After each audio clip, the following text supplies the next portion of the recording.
qui risquerait un festival comme l'USAS dans le cadre de endosser le BDS? Eh bien, sur la première question, à partir de l'année 2010, les autorités israéliennes ont lancé un plan qui s'appelle « Délégitimer les délégitimateurs ». C'est difficile à dire. Délégitimer les délégitimateurs. Et l'idée était de lancer des campagnes juridiques au niveau international pour criminaliser la campagne BDS. Signe des succès relatifs, parce que si ça n'aurait aucune influence, on n'aurait pas ça. Et à partir de là, certains pays ont commencé à articuler des législations. En France, c'est la ministre de je ne sais pas qu'est-ce qu'elle était à l'époque, Alliot-Marie, qui a lancé un circulaire qui disait que c'est illégal, etc. Il y a eu plusieurs militants de la campagne BDS France qui ont passé dans les tribunaux, etc., etc. Certains ont été condamnés à quelques amendes, certains pas, etc.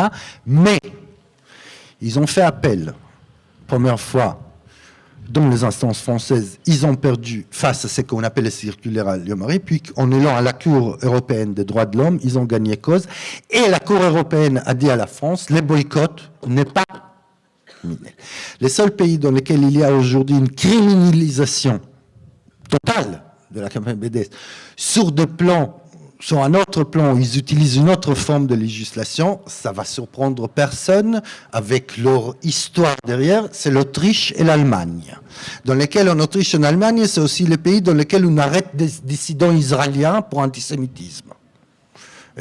Donc, en Autriche, en Allemagne, il y a par contre, dans d'autres pays européens, sous la décision de la Cour européenne des droits de l'homme, la campagne aujourd'hui BDS n'est pas criminalisable dans les tribunaux français. D'ailleurs, le livre qui est sorti, c'était il y a quelques années déjà, personne n'a essayé de l'arrêter. Qu'est-ce qui risque? Écoutez, je ne sais pas, il est comment le conseil général de la région ici? C'est qui, le chef, etc. Donc, qu'est-ce qu'on risque? On risque de retirer des subventions, on risque d'appeler, de dire et tout. La question, c'est est-ce qu'on considère ça comme un risque? Moi, je pense que... je dirais autrement, souvent il y a des gens comme ça après, de discussions, de débats, des meetings, je viens me dire, tu es vachement courageux, etc. Moi, qui ne maîtrise pas totalement le français, je pense que courage, c'est face au danger. Et pour pouvoir être courageux, il faut vérifier le danger. D'abord, moi, je risque aucun danger, donc je ne suis pas courageux, et on ne risque rien tant qu'on n'a pas essayé. Donc moi, ma réponse serait, je ne sais pas qu'est-ce qu'on risque, mais en tous les cas, c'est à nous, les spectateurs, c'est à nous, le public, c'est à nous, les créateurs, d'être là comme les boucliers contre le risque.